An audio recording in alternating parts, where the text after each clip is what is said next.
시그니처 타워 최고층에 위치한 호화로운 펜트하우스의 공기는 마치 칼로 벨 수 있을 것처럼 무겁고 짙게 가라앉아 있었다. 한서연은 식탁 위에서 희미하게 타오르는 촛불을 조심스럽게 매만졌다. 따스한 불꽃이 새하얀 도자기 접시와 반짝이는 은식기 위에서 춤을 추었다. 최고급 등심 스테이크와 보르도 레드 와인의 향긋한 내음이 공간을 가득 메웠다. 그것은 그녀가 결혼식 주년을 위해 정성껏 준비한 섬세함의 교향곡이었다. 그녀는 벽시계를 흘긋 보았다. 긴 바늘은 이미 숫자 9를 지나고 있었다. 강민주는 약속 시간에 늦었다.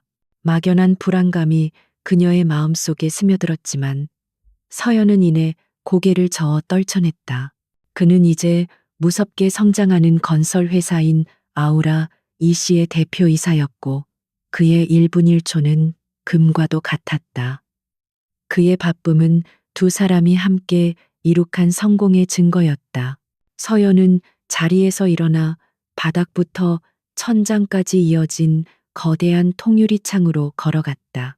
발 아래에는 화려한 서울이 빛으로 짜인 양탄자처럼 펼쳐져 있었고 반짝이는 차량의 행렬은 마치 흐르는 별들 같았다. 10년 전 그들은 좁은 임대 아파트에서 맨손으로 시작해 큰 꿈을 꾸던 젊은 부부에 불과했다. 이제 그들은 도시의 정점에 서 있었지만 때때로 그녀는 그 어느 때보다 더 외롭다고 느꼈다. 전자 도어록의 건조한 소리가 그녀의 상념을 끊었다. 민준이 돌아온 것이다.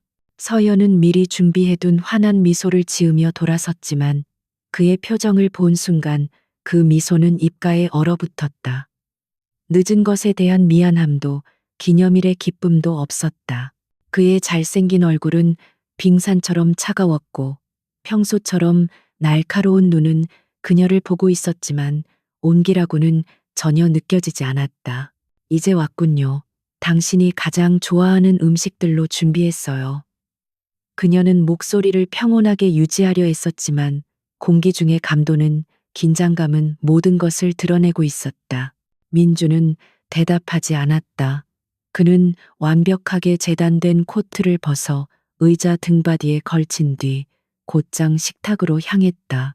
그는 자리에 앉지 않고 그저 서서 그녀가 준비한 화려한 저녁 식사를 훑어볼 뿐이었다. 서연 씨, 할 얘기가 있어. 그의 목소리는 감정 없이 밋밋했다. 그는 의자 하나를 끌어당겼지만 앉기 위해서가 아니라 들고 온 갈색 서류 봉투를 올려놓기 위함이었다. 그 행동은 마치 종말을 알리는 의식처럼 무서운 격식을 담고 있었다. 서연의 심장이 걷잡을 수 없이 뛰기 시작했고 불길한 예감이 그녀의 가슴을 옥죄었다. 그녀는 그의 맞은편에 앉아 두 손을 무릎 위에서 마주 잡았다. 무슨 일이에요, 민준 씨? 회사에 문제라도 있나요? 그녀는 여전히 그것이 일상적인 업무 스트레스이기를 바라며 물었다. 그는 희미하게 고개를 저었고 거의 경멸에 가까운 옅은 미소가 그의 입가에 스쳤다. 그 미소는 칼날처럼 그녀의 심장을 찔렀다. 회사는 아주 좋아. 그 어느 때보다도. 그가 말했다. 문제는 회사가 아니야. 그는 윤이 나는 흑단 식탁 위로 서류 봉투를 그녀에게 밀었다. 읽어봐. 그의 목소리는 여전히 냉혹할 정도로 침착했다. 마치 10년을 함께한 여인의 삶을 파괴하는 것이 아니라 하나의 사업 거래를 통보하는 것만 같았다. 서연의 손가락은 서류 봉투를 열 때 떨리고 있었다. 그녀의 눈에 가장 먼저 들어온 굵고 선명한 글씨는 합의 이혼 신청서였다. 그 아래에는 차갑고 상세하게 작성된 재산 분할 조항들이 나열되어 있었다. 그는 그녀에게 이 펜트하우스와 평생 호화롭게 살 수 있을 만큼의 거액을 남겼다. 하지만 그 모든 숫자는 그녀를 역겹게 할 뿐이었다. 이게 뭐예요? 그녀는 말을 더듬으며 그를 올려다 보았다. 그녀의 눈이 흐려지기 시작했다. 기념일을 위한 농담인가요? 민준 씨, 이건 전혀 재미없어요. 그녀는 웃으려 애썼지만 터져 나온 소리는 목매인 흐느낌에 불과했다. 그녀는 여전히 이것이 끔찍한 오해이기를 바라는 희미한 희망에 매달렸다. 민주는 자리에 앉아 마침내 그녀와 마주했다. 농담 아니야, 서연 씨. 난 진심이야. 그가 뱉는 모든 단어는 그녀의 희망을 산산조각 내는 망치질이었다. 이 결혼을 끝내고 싶어. 안에는 비밀 유지 계약서도 들어있어. 거기에 서명하면 당신이 지금 가진 모든 것은 당신 것이 될 거야. 아무도 다치지 않고, 아무도 다치지 않고. 그녀는 그의 말을 되뇌었다. 목소리가 갈라졌다. 지금 무슨 말을 하는 거예요? 오늘이 우리 10주년 기념일이라고요. 10년이에요. 민준 씨, 우리가 서로에게 했던 맹세 기억 안 나요? 모든 풍파를 함께 헤쳐나가고 함께 늙어가자고 했던 약속 말이에요. 눈물이 그녀의 뺨을 타고 흘러내리며 반짝이는 촛불빛을 흐릿하게 만들었다. 그의 시선은 조금도 흔들리지 않았다. 그 맹세는 우리가 아무것도 없었을 때나 어울리는 거였어. 지금은 모든 게 달라졌지.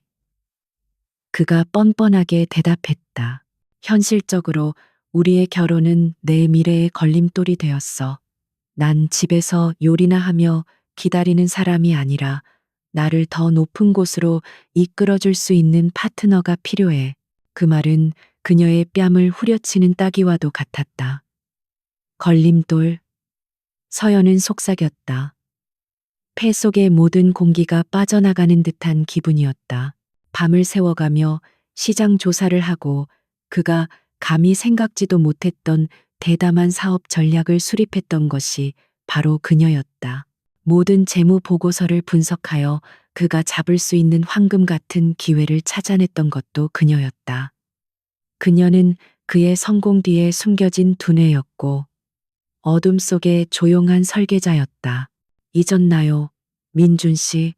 당신 경력의 첫 발판이었던 소명 프로젝트를 따내게 해준 기획안을 누가 썼는지, 그해 부동산 거품의 위험을 경고해서 회사가 큰 손실을 피하게 해준 사람이 누구였는지. 그녀는 목소리를 높였다. 고통이 서서히 분노로 변하고 있었다. 그는 과거를 상기시키는 것이 불쾌한 듯 살짝 미간을 찌푸렸다. 그건 과거일 뿐이야, 서연 씨. 당신이 도왔다는 건 인정하지만 모든 것을 실행에 옮긴 건 나였어. 풍파의 최전선에 서고 관계를 구축하고 최종 결정을 내린 건 나였다고. 그는 오만함 가득한 어조로 그녀의 모든 공로를 깨끗이 지워버렸다. 이제 나에겐 진정한 동맹이 필요해. 동맹. 그녀가 되물었다.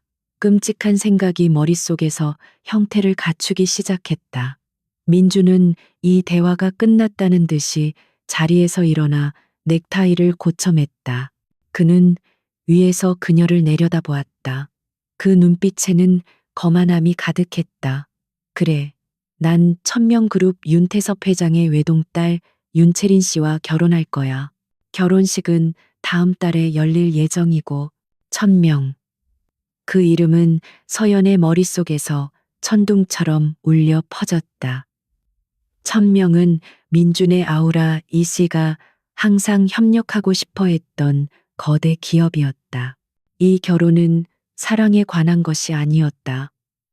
그것은 인수합병 거래였다. 그는 단지 그녀와 이혼하는 것이 아니라 제국을 얻기 위해 그들의 10년의 의리를 헐값에 팔아넘기고 있었다. 서연은 온몸이 차갑게 식는 것을 느꼈다. 그녀는 한때 목숨보다 더 사랑했던 눈앞의 남자를 바라보며 더 이상 그를 알아볼 수 없다는 것을 깨달았다. 과거에 따뜻하고 야망 넘치던 사람은 죽었다. 목적을 달성하기 위해 모든 것을 짓밟을 준비가 된 끝없는 탐욕을 가진 괴물로 대체되었을 뿐이다. 그랬군요. 그녀의 목소리는 쉬어 있었다. 모든 것이 발판이었을 뿐이었어. 내 사랑, 내 희생, 내 10년의 청춘. 그 모든 것이 당신이 오늘 이 자리에 오르기 위한 계단이었을 뿐이라고. 눈물은 이미 멎었다. 대신 그 자리에는 무서울 정도의 공허함이 자리 잡았다. 고통은 정점에 달했고 이제 얼음처럼 단단하게 굳어가고 있었다. 민주는 부인하지 않았다. 그의 침묵은 가장 잔인한 자백이었다. 현실적으로 생각해, 서연 씨. 사랑은 이 세상에서 나를 지켜주지 못해. 오직 힘만이 그렇게 할 수 있지. 내가 당신에게 남기는 돈은 지난 세월에 대한 보상이야. 두둑한 퇴직금이라고 생각해. 퇴직금? 그녀는 헛웃음을 터뜨렸다. 그 웃음은 쓰라리고 광기 어렸다. 우리의 10년을 돈으로 평가하겠다는 건가요? 돈으로 내 침묵을 사고 우리의 과거를 지울 수 있다고 생각해요? 그녀는 벌떡 일어섰다. 그녀의 시선은 더 이상 약하거나 애원하지 않고 그의 눈을 똑바로 응시했다. 그 눈 속에서는 잿더미 속에서 차가운 불꽃이 막 피어오르고 있었다. 그는 그녀의 갑작스러운 변화에 다소 놀란 듯 했으나 이내 거만한 표정을 되찾았다. 이런 무의미한 일로 다툴 시간 없어. 서류에 서명해. 서연 씨. 그게 우리 모두를 위한 최선의 선택이야. 일을 복잡하고 추하게 만들지 마. 그는 그렇게 말하고는 한 번도 뒤돌아보지 않고 돌아서서 걸어갔다. 문이 쾅 닫히고 서연은 펜트하우스의 죽음 같은 침묵 속에 홀로 남겨졌다. 기념일 저녁 식사는 식탁 위에 그대로 놓여 있었고 촛불은 여전히 타오르고 있었지만 모든 것이 의미를 잃었다. 그녀는 창가로 다가가 아래로 펼쳐진 반짝이는 도시를 내려다보았다. 저것이 그가 갈망하는 세상, 권력과 차가운 계산만이 존재하는 세상이었다. 그녀는 유리에 비친 자신의 모습을 보았다. 눈물로 얼룩진 얼굴, 산산조각 난 심장을 가진 여자.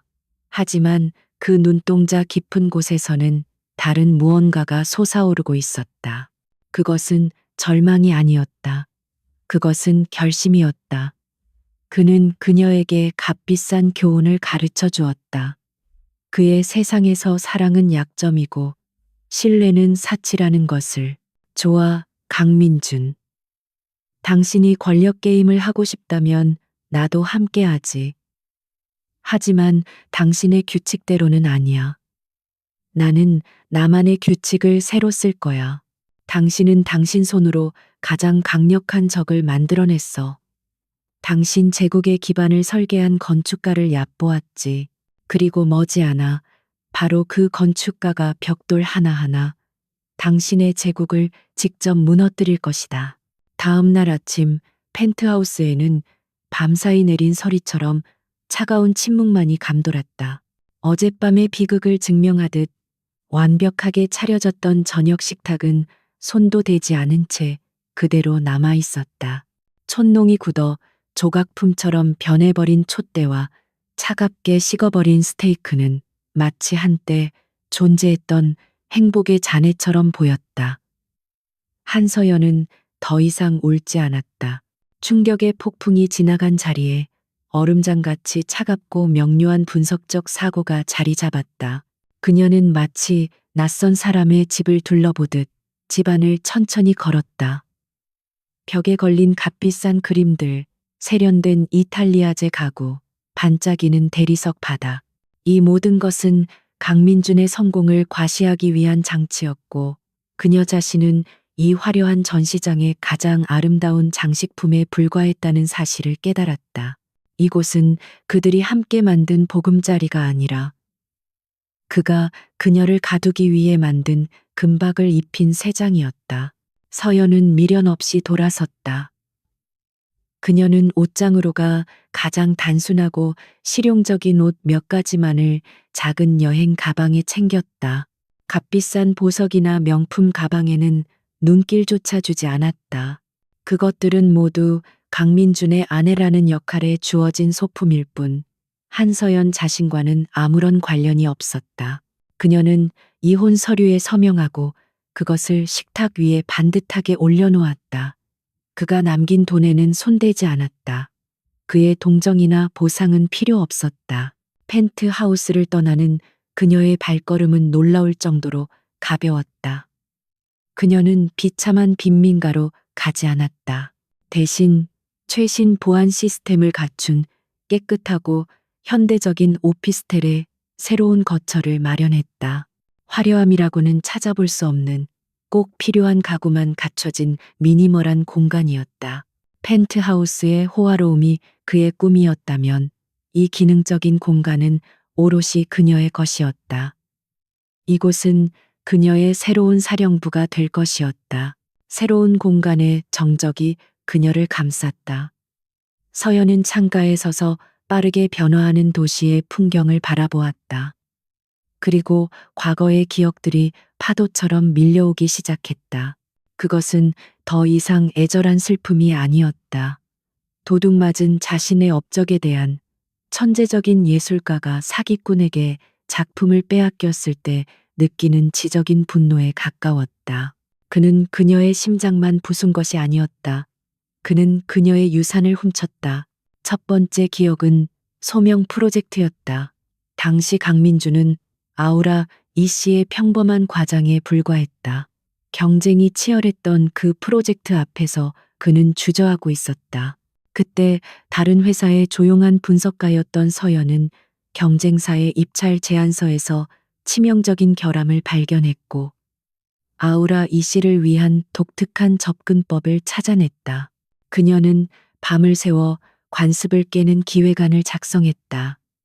그는 그것을 마치 자신이 만든 것처럼 발표했고 그 공로로 파격적인 승진을 거머쥐었다. 그것이 모든 것의 시작이었다. 두 번째 기억은 부동산 거품에 대한 경고였다. 시장의 광적인 열기에 휩쓸린 민주는 무리한 투자를 감행하려 했다.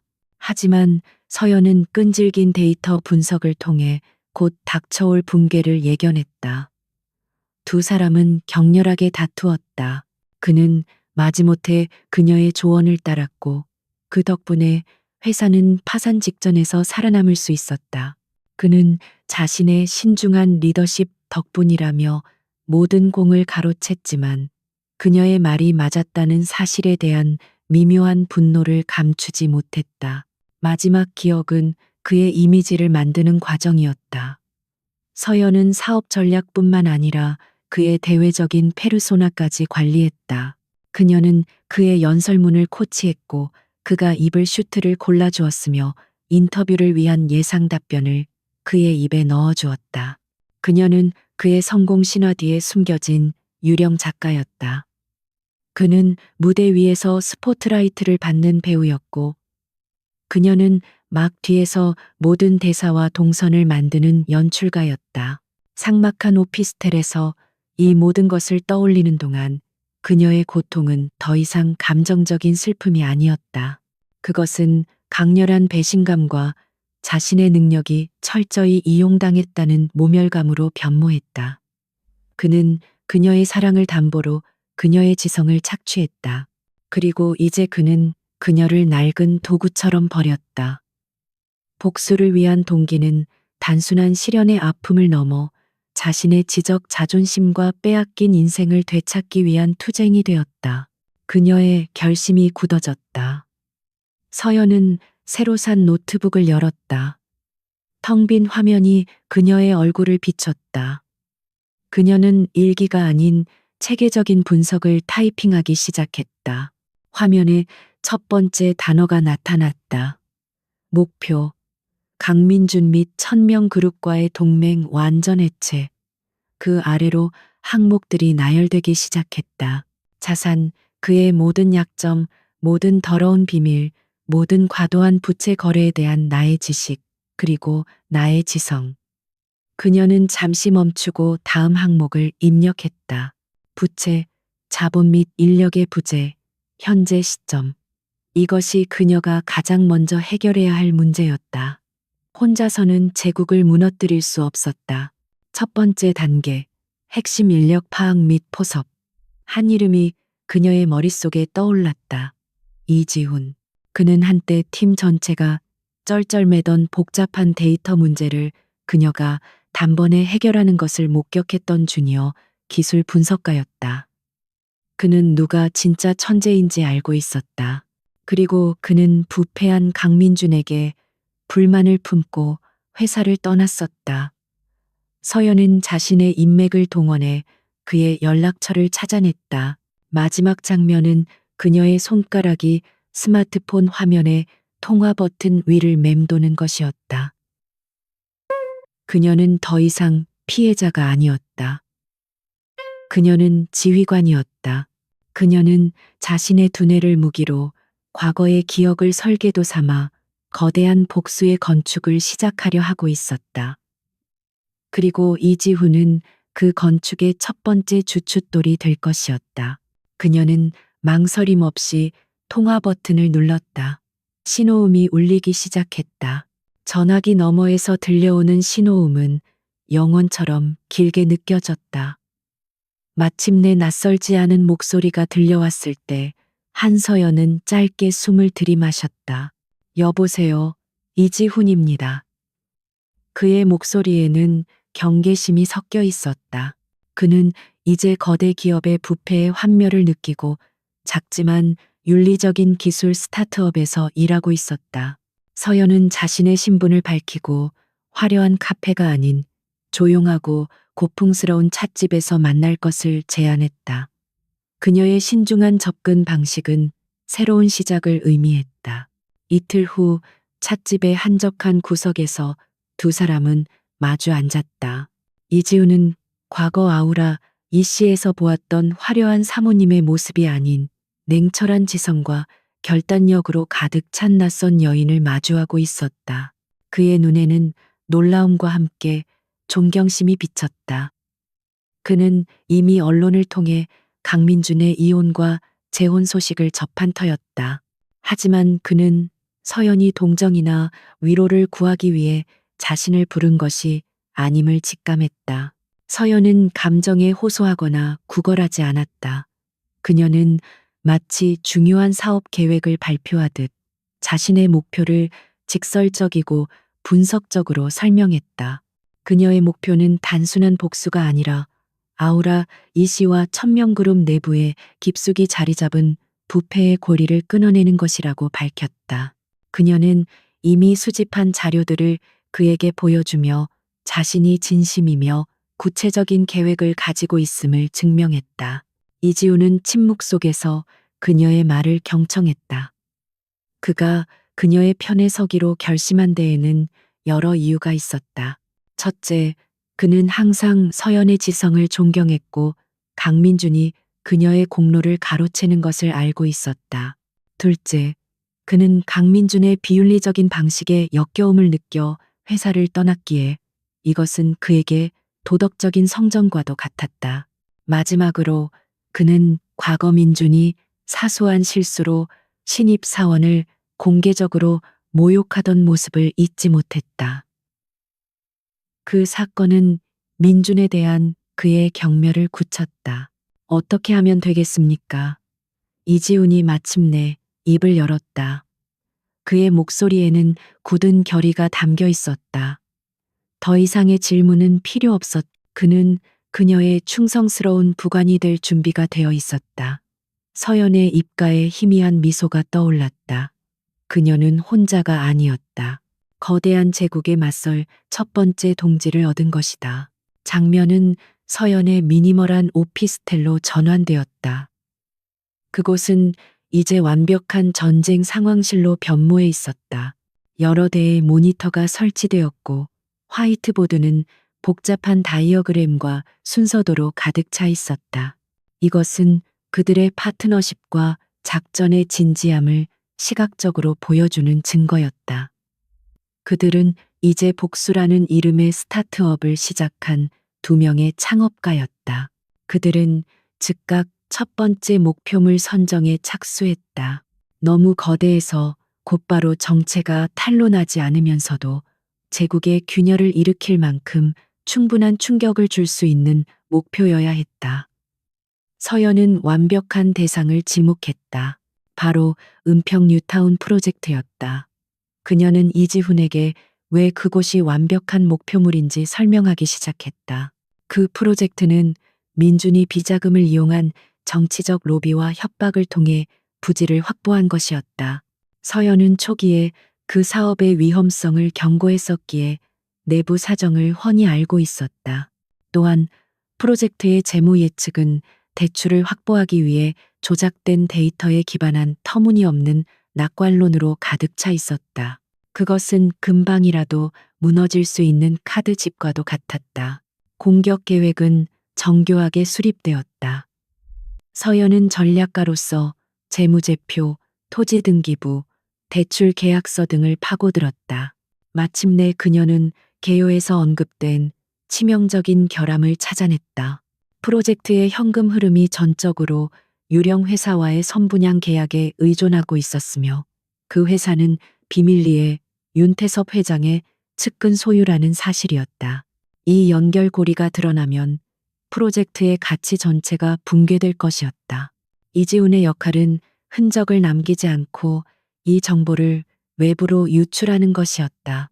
그는 어설픈 대규모 해킹 대신 자신의 기술을 이용해 특정 기자에게 익명의 암호화된 통신 채널을 만들었다. 그 기자는 특종에 목말라 있지만 주류 언론사가 아닌 소규모 경제지에 속한 인물이어야 했다. 그래야 이 정보 유출이 직접적인 기업 공격이 아닌 운 좋은 발견처럼 보일 수 있었다. 작전은 신속하게 실행되었다. 이지훈은 서연이 작성한 익명의 분석 메모와 몇 가지 핵심 문서를 담은 데이터 패키지를 전송했다. 그들은 숨죽여 기다렸다. 며칠 후 이지훈은 서연에게 한 경제 뉴스 웹사이트에 작은 기사를 보여주었다. 헤드라인은 눈에 띄지 않았다. 은평 뉴타운 프로젝트, 유령 회사 의혹 속 수익성 검토 도마위, 첫 번째 벽돌이 흔들리기 시작했다. 잔잔한 파문이 일기 시작한 것이다. 강민주는 자신의 호화로운 사무실에서 그 기사를 읽고 코웃음 쳤다.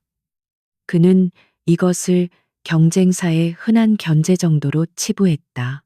그는 자신의 제국이 얼마나 견고한지, 그리고 자신을 위협할 수 있는 존재는 아무도 없다고 굳게 믿고 있었다. 그는 아직 알지 못했다. 자신의 발밑에서 조용히 시작된 지각 변동을, 그리고 그 모든 것을 지휘하는 자가 바로 자신이 버린 아내라는 사실을. 은평 뉴타운 프로젝트에 대한 작은 기사는 예상대로 조용한 파문을 일으켰다.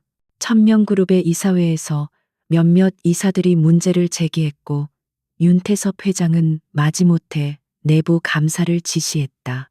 물론 그것은 대중을 안심시키기 위한 형식적인 절차에 불과했다. 하지만 그 일은 강민준을 자신의 집무실로 호출하기에 충분한 명분이 되었다. 윤 회장의 집무실은 그의 성격처럼 과시적이지 않지만 위압적인 고풍스러움으로 가득 차 있었다. 윤 회장은 묵직한 원목 책상 뒤에 앉아 마치 사냥감을 기다리는 늙은 사자처럼 민준을 지켜보았다. 그는 기사가 실린 신문을 가볍게 두드리며 입을 열었다. 강서방, 이 작은 소란에 대해 어떻게 생각하나?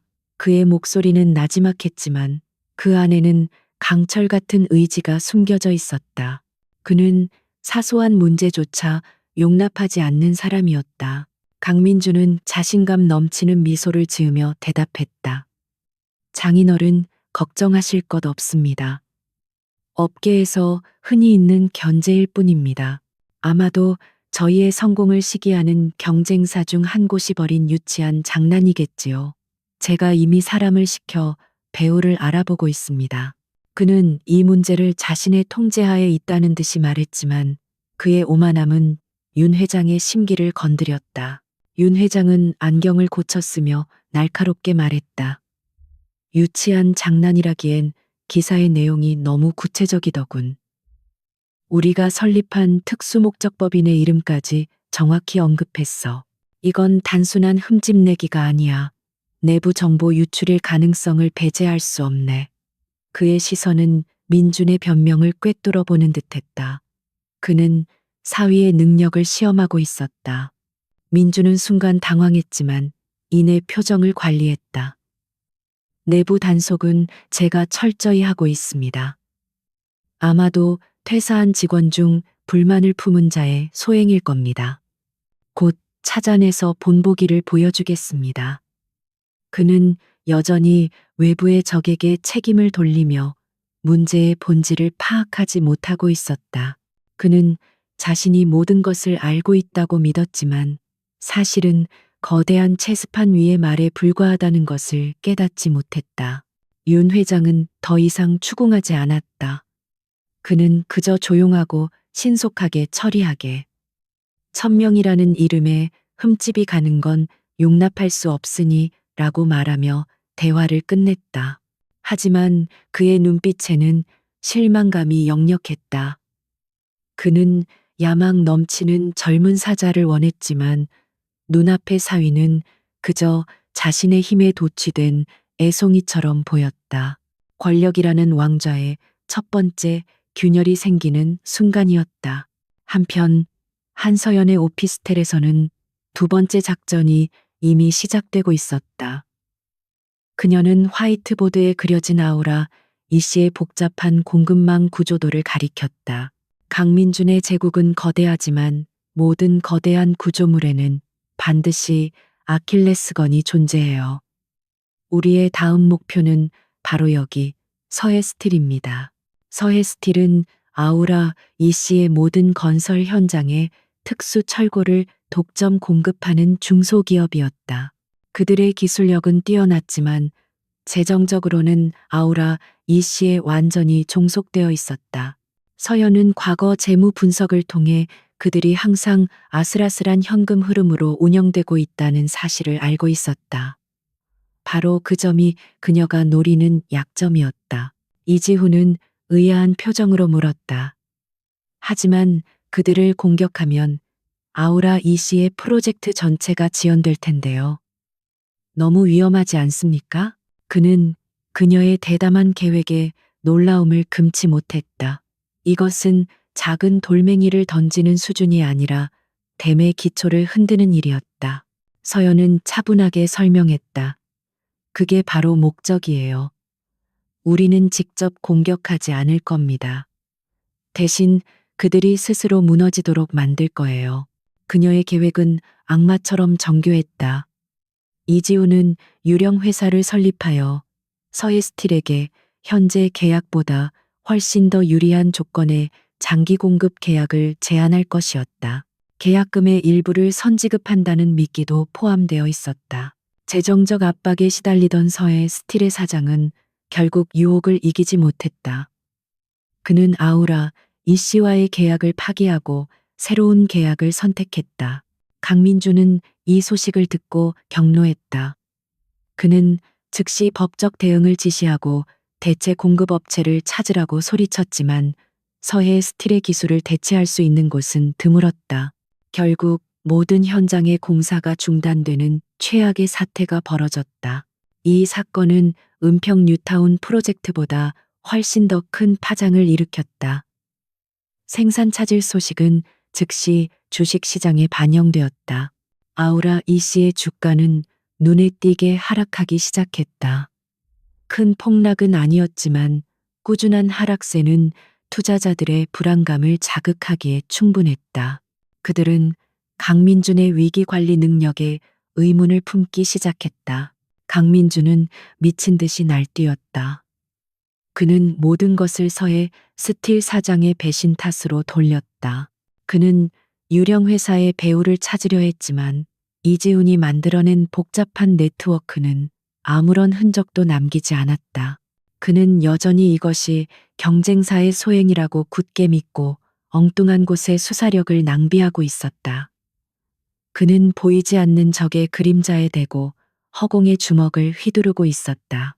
그 시각 한서연은 자신의 오피스텔에서 차분하게 주식 시세표를 바라보고 있었다. 화면에 나타난 파란색 하락 곡선은 그녀에게 마치 아름다운 예술 작품처럼 보였다. 그녀는 강민준이 얼마나 오만한지, 그리고 그 오만함이 어떻게 그의 판단력을 흐리게 하는지 정확히 알고 있었다. 그녀는 그의 머릿속에서 생각하고 있었다. 그는 아직도 깨닫지 못했다. 이 모든 공격이 하나의 지휘관, 하나의 두뇌에서 나오고 있다는 사실을. 제국의 왕좌에 생긴 균열은 이제 점점 더 벌어지고 있었다. 공급망 위기는 강민준이 막대한 위약금을 물고 임시 공급업체를 구하면서 간신히 봉합되었다. 하지만 프로젝트 지연과 예산 초과로 인한 손실은 막대했고 아우라 이씨의 주가는 좀처럼 회복될 기미를 보이지 않았다. 강민준의 입지는 눈에 띄게 흔들렸다. 윤태섭 회장의 침묵은 그 어떤 질책보다 더 무겁게 그의 어깨를 짓눌렀다. 그는 이제 단순한 사위가 아니라 언제든 교체될 수 있는 부품에 불과했다.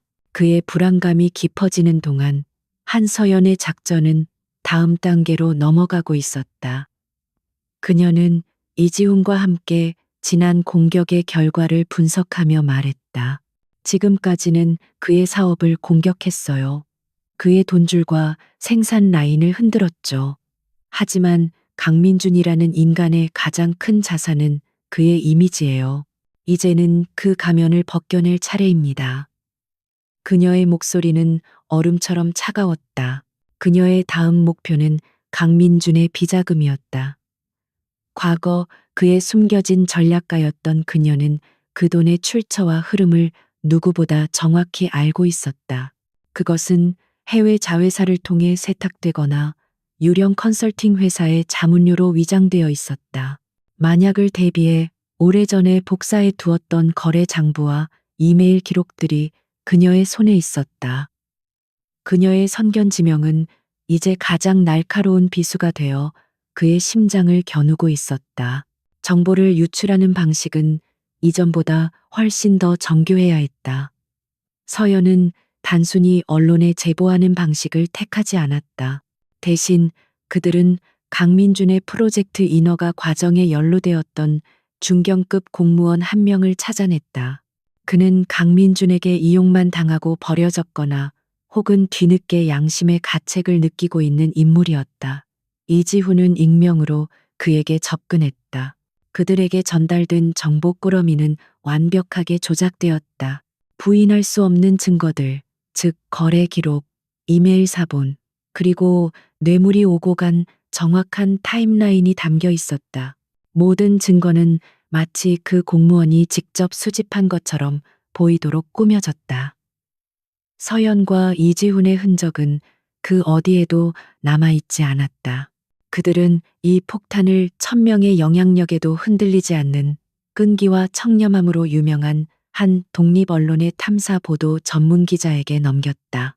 며칠 후 폭풍이 몰아쳤다. 이번에는 작은 기사가 아니었다. 신문 일면을 장식한 폭로 기사였다. 아우라, 이씨 강민준 대표, 대규모 도시개발 사업 관련 뇌물 공여 혐의. 기사에는 은행 거래 내역서, 사본과 특정 공무원들의 실명까지 거론되어 있었다. 그것은 대한민국 재계를 뒤흔든 거대한 폭탄이었다. 파장은 상상을 초월했다.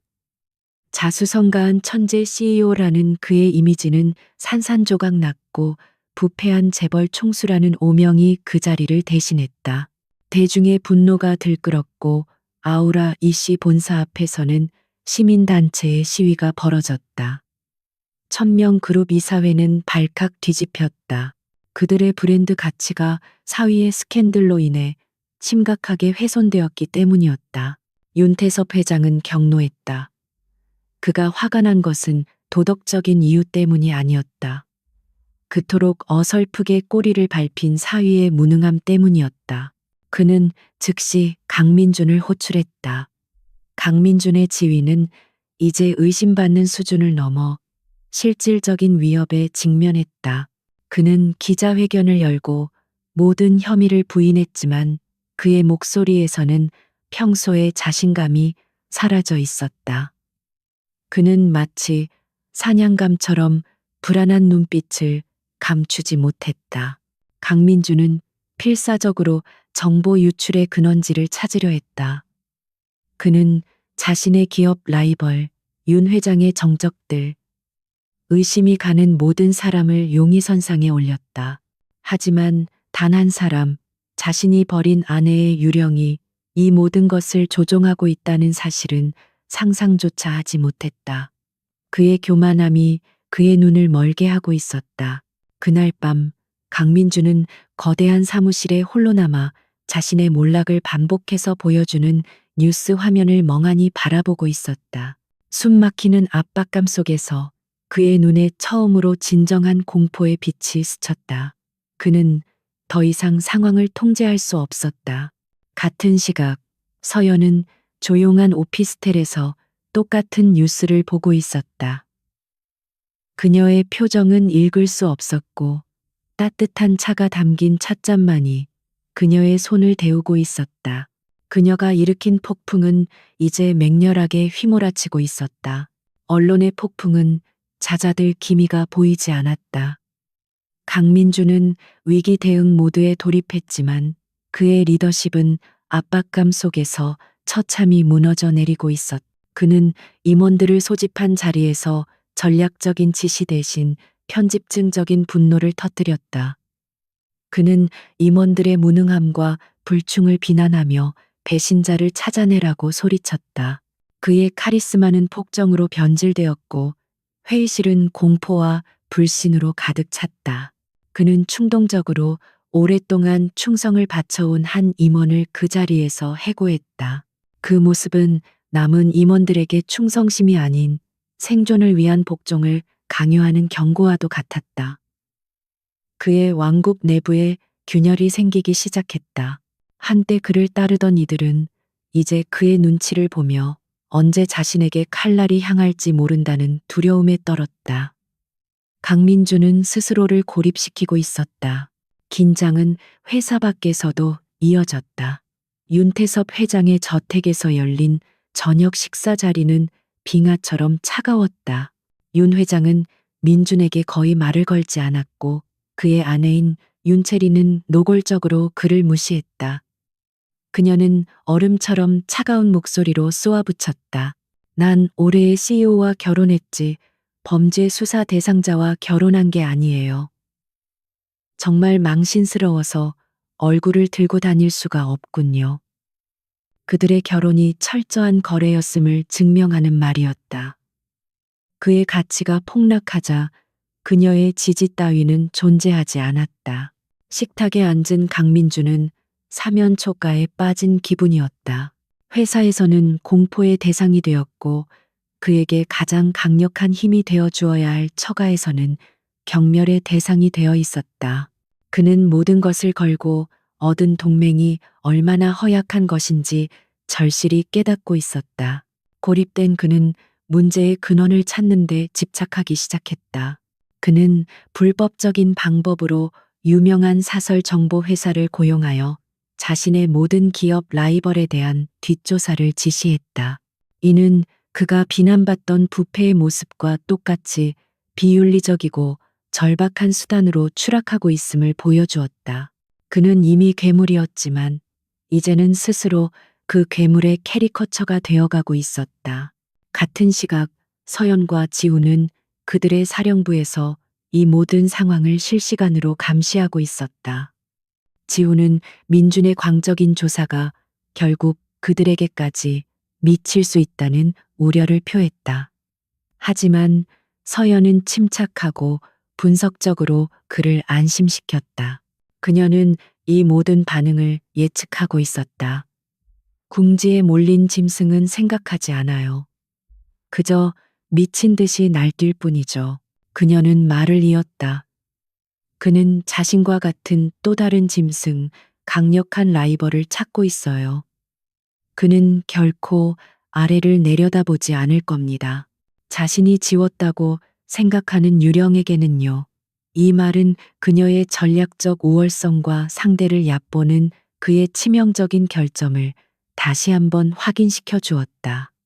그녀는 그의 머리 위에서 체스판 전체를 조망하고 있었다. 서연은 내부의 균열을 더욱 깊게 파고들기로 결정했다. 다음 수는 직접적인 공격이 아닌 교묘한 이간질이었다. 이지우는 조작된 내부 보고서를 만들어 윤 회장의 경쟁자로 알려진 천명그룹의 한 야심 많은 이사에게 익명으로 유출했다. 그 보고서는 민준의 문제가 단순히 그의 잘못만이 아니라 윤 회장의 오래된 비리를 덮기 위한 희생양이라는 뉘앙스를 풍기고 있었다. 이 전략은 완벽한 양동작전이었다. 한편에서는 윤 회장이 사위인 강민준을 불신하고 다른 한편에서는 윤 회장 자신의 이사들이 그가 민준을 이용해 무언가를 숨기고 있다고 의심하게 만드는 것이었다. 권력의 동맹은 이제 단순한 균열을 넘어 상호 불신으로 인해 내부에서부터 무너지기 시작했다. 서연은 보이지 않는 손으로 그들의 관계를 파멸로 이끌고 있었다. 그날 밤 강민주는 사설 정보회사로부터 보고서를 받았다. 보고서는 그의 기업 라이벌들에 대한 쓸모없는 정보와 막다른 골목들로 가득 차 있었다. 그는 분노에 차 보고서를 사무실 반대편으로 집어던졌고 유리 액자가 산산조각 났다. 액자 속에는 그와 채린의 결혼식 사진이 들어 있었다. 그가 모든 것을 희생하고 얻은 동맹의 상징이었다. 깨진 유리는 환하게 웃고 있는 그의 얼굴을 가로질렀다. 그는 이제 자신이 만든 적들에게 둘러싸여 보이지 않는 유령에게 쫓기며 완벽하게 혼자가 되었다. 한서연은 자신의 사령부 화이트보드에 가득한 재무 데이터와 기업 구조도를 바라보았다. 숫자는 차가웠고 주가는 목소리가 없었다. 그녀는 이지훈을 돌아보며 말했다. 숫자와 주식은 차가워요. 목소리가 없죠. 잔인함 위에 세워진 제국을 진정으로 무너뜨리려면 그 제국에 짓밟힌 사람들의 목소리가 필요해요. 이 말은 그녀의 전략이 개인적이고 기술적인 복수에서 더 광범위한 정의를 위한 성전으로 전환됨을 의미했다. 그녀의 기억 속에는 강민준의 무자비한 방식에 희생된 수많은 사람들이 있었다. 그 중에서도 그녀는 한 작은 혁신 기술 회사를 떠올렸다. 강민준은 파트너십을 약속하며 접근해 핵심 기술을 훔친 뒤 소송을 남발하여 그들을 파산시키고 헐값의 특허를 집어삼켰다. 그 회사의 전 대표였던 김진우 씨는 그녀의 첫 번째 목표였다. 그는 복수의 도구가 아니라 정의를 위한 싸움의 첫 번째 파트너가 될 것이었다. 이지우는 자신의 기술을 이용해 김진우 대표의 행방을 찾아냈다. 그는 화려했던 과거를 뒤로하고 도시 외곽에서 작은 전자기기 수리점을 운영하며 조용히 살고 있었다. 서연은 직접 그를 찾아갔다. 허름한 작업장에서 그녀를 마주한 김 대표의 눈에는 자신을 파괴한 세상을 향한 깊은 불신과 적개심이 가득했다. 그는 서연을 강민준의 세계에 속한 사람으로 여겼다. 서연은 돈을 제한하지 않았다. 그녀는 그보다 훨씬 더 가치 있는 것, 바로 증거를 내밀었다. 그녀는 김 대표가 결코 접근할 수 없었던 아우라 이 씨의 내부 메모를 보여주었다. 거기에는 그의 기술을 훔치려는 계획이 명시된 강민준의 서명이 선명하게 찍혀 있었다. 사장님께서 잃어버린 세월을 되돌려드릴 순 없지만 명예를 되찾고 정의가 실현되는 것을 볼 기회는 드릴 수 있습니다. 그녀의 진심 어린 제안과 명백한 증거 앞에서 김 대표의 얼어붙었던 마음이 움직이기 시작했다. 그는 수년간 묻어두었던 분노와 억울함을 터뜨렸다. 서연은 그의 이야기를 묵묵히 들어주었다. 그날 김 대표는 단순한 피해자가 아닌 첫 번째 투사로 다시 태어났다. 그는 자신과 같이 강민준과 윤태섭에게 짓밟힌 다른 피해자들을 알고 있었다. 김 대표는 서연을 억울하게 해고당한 내부 고발자, 아우라의 갑질로 파산한 하청업체 사장 등 다른 피해자들과 연결해 주었다. 서연은 김 대표의 가게 뒷방에서 그들을 만났다.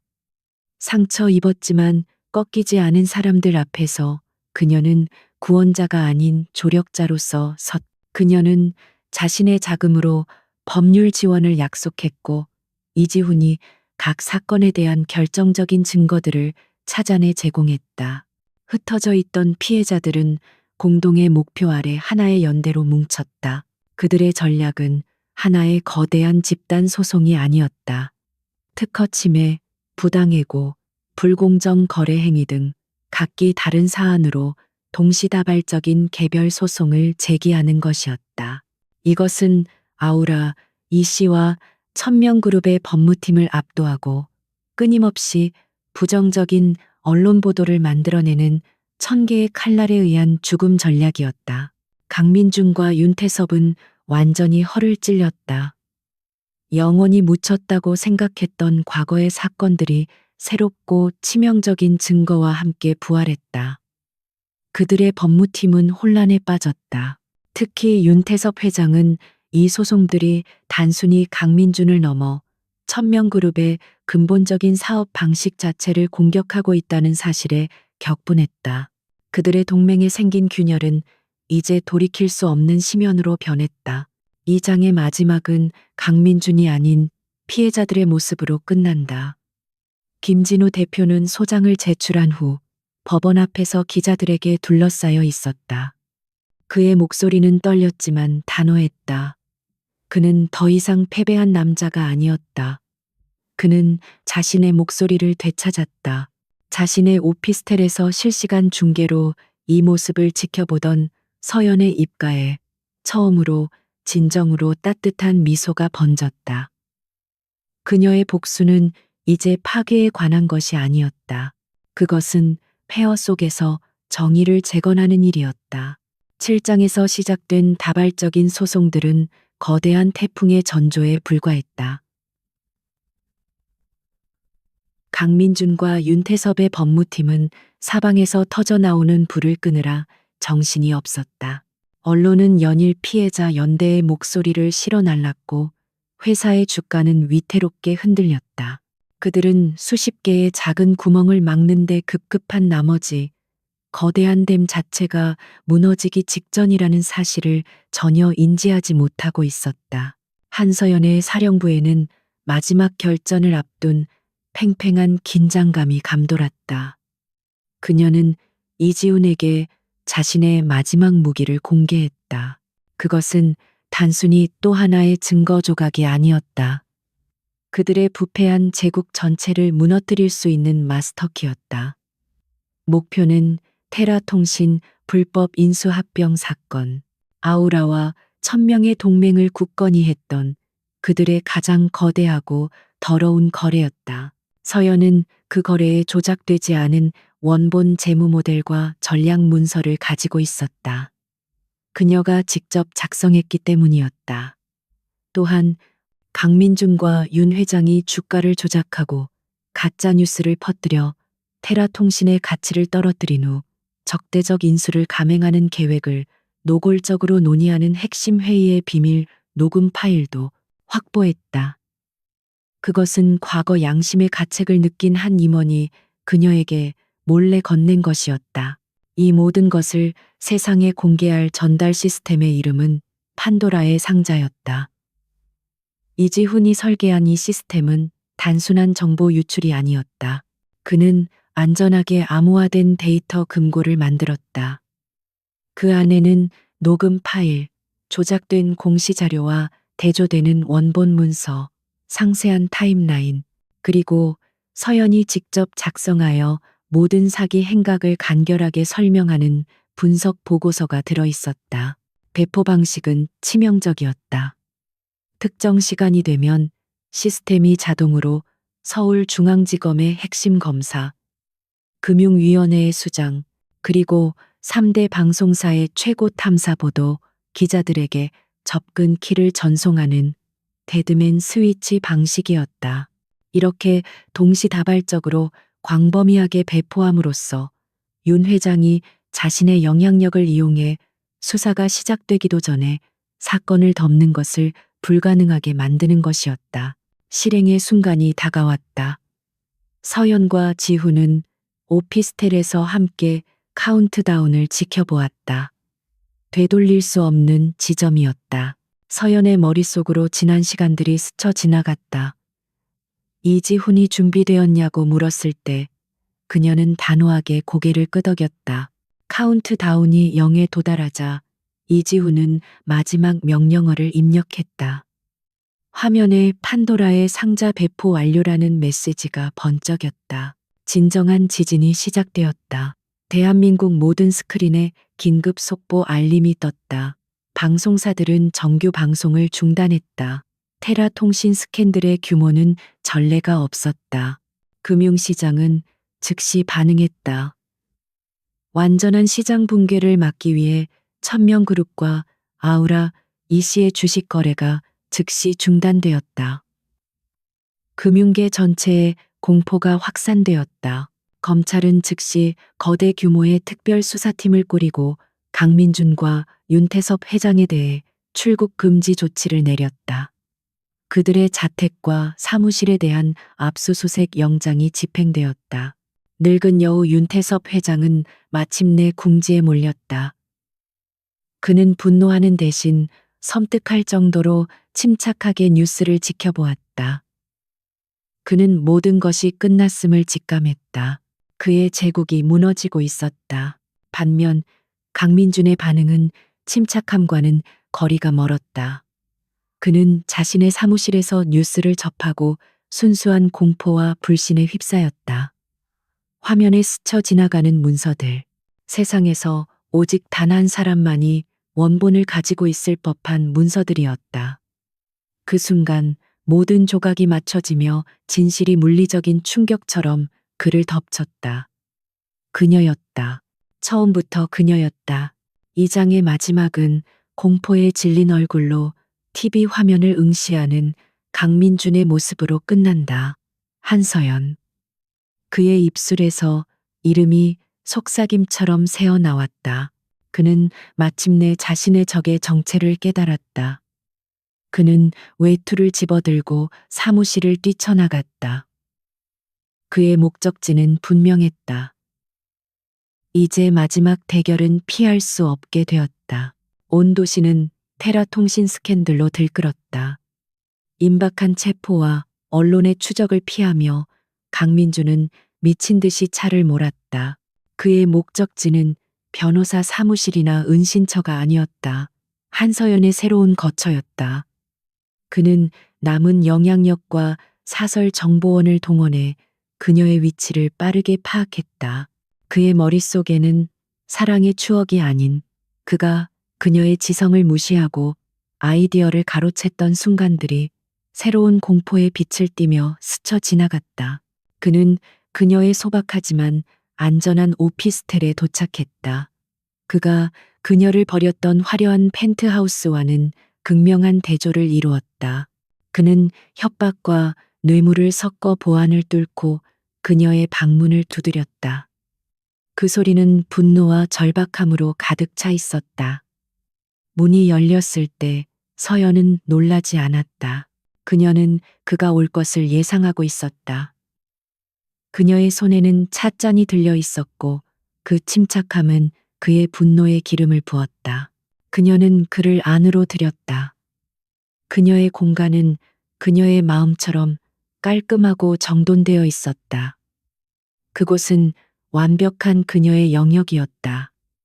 강민주는 들어서자마자 폭발했다. 비난과 분노 그리고 불신이 뒤섞인 외침이었다. 당신이었어. 전부다. 어떻게 나한테 이럴 수 있어. 난 당신에게 모든 걸 줬어. 호화로운 삶을. 도대체 왜 이런 짓을 한 거야? 그의 주장은 자신이 준 물질적인 것들에 초점을 맞춘 지독히 이기적인 것이었다. 그는 여전히 자신의 배신의 본질을 이해하지 못하고 있었다. 그는 한때 그녀 위에서 군림했던 지배력을 되찾으려는 듯 필사적으로 소리쳤다. 하지만 서연은 목소리를 높이지 않았다. 그녀의 대답은 정확하고 분석적이며 파괴적이었다. 당신은 나에게 세 장을 줬어. 민준 씨. 내 아이디어로 뼈대를 세우고 내 전략으로 장식한 아름다운 세 장 말이야. 당신은 나에게 삶을 준 게 아니야. 내 삶을 지우고 내 성공을 당신의 것인 양 뒤집었었지. 그녀는 그의 관대함을 산산조각 냈다. 그녀는 그의 법적인 죄뿐만 아니라 도덕적인 죄까지 차갑게 나열하기 시작했다. 당신은 법만 어긴 게 아니야. 사람들을 부쉈어.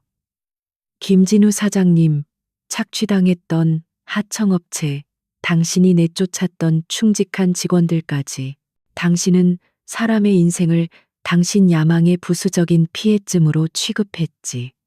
그녀는 마침내 개인적인 상처를 정면으로 겨누었다. 가장 최악은 이혼이 아니었어. 윤채린도 아니었고. 10년 동안 내가 당신의 아내가 아니라 가장 수익성 높은 무급 자산에 불과했다는 사실을 깨달았던 순간이었어. 그녀가 말하는 동안 방 안의 권력 구도는 완전히 뒤바뀌었다. 분노하며 비난하던 그는 이제 아무런 변명도 하지 못하는 피고인이 되어 발가벗겨졌다. 그의 분노는 사그라들고 공허한 절망이 그 자리를 채웠다. 그는 과거에 호소하려 했었다. 서연아, 우리 한때는 사랑했잖아. 그녀의 대답은 차가웠다. 당신은 내 눈에 비친 당신 자신의 성공을 사랑했지. 더 강력한 거울을 찾았을 때 낡은 거울은 그냥 버렸을 뿐이고 그는 완전히 무너졌다. 그는 의자에 주저앉아 아무 말도 하지 못했다. 그는 더 이상 자신이 버린 조용한 아내가 아닌 자신이 항상 경멸했던 정의 그 자체의 현신을 마주하고 있었다. 그는 자신이 그토록 갈망했던 단 한 사람에게 지적으로 도덕적으로 완벽하게 패배했다. 법적인 패배는 이 개인적인 절멸에 비하면 부차적인 것에 불과했다. 창밖에서 사이렌 소리가 점점 더 가까워졌다. 당국이 그를 추적해 온 것이었다. 서연의 표정에는 승리감도 동정심도 없었다. 그녀의 임무는 끝났다. 검찰과 수사관들이 들이닥쳐 그를 체포할 때 강민주는 저항하지 않았다. 그는 마지막으로 서연을 바라보았다. 그의 눈에는 완전한 패배에 대한 무언의 인정이 담겨 있었다. 그녀는 그에게서 등을 돌려 마침내 전투가 끝난 도시의 야경을 바라보았다. 1년이라는 시간이 흘렀다. 대한민국을 뒤흔들었던 거대한 폭풍은 이제 역사의 한 페이지로 기록되었다. 강민준과 윤태섭 회장은 주가 조작, 뇌물 공여, 횡령 등 수많은 혐의로 유죄 판결을 받고 차가운 감옥에 수감되었다. 법원의 감독하에 고통스러운 구조조정을 거친 천명그룹은 새로운 경영진을 맞이했고 아우라 이 씨는 다른 기업에 매각되었다. 세상의 정의는 적어도 법적인 형태로는 실현되었다. 한서연은 더 이상 어둡고 작은 오피스텔에 살지 않았다. 그녀는 전진 전략 컨설팅이라는 이름의 작은 회사를 설립했다. 그녀의 사무실은 자연광이 가득 들어오는 깨끗하고 현대적인 공간이었지만 결코 사치스럽지는 않았다. 투명성, 지성, 그리고 윤리라는 그녀의 가치가 고스란히 반영된 곳이었다. 과거의 복수는 이제 그녀의 삶에서 한 챕터를 마감하고 그녀는 새로운 이야기를 써 내려가고 있었다. 그녀의 파트너가 된 이지훈이 사무실을 찾아왔다. 그들의 회사는 지속 가능하고 윤리적인 사업을 구축하려는 기업들 사이에서 명성을 얻고 있었다. 그는 따뜻한 미소와 함께 물었다. 대표님, 이 모든 게 끝난 지금 기분이 어떠세요? 행복하신가요? 그의 질문에 서연은 잠시 창밖을 바라보며 생각에 잠겼다.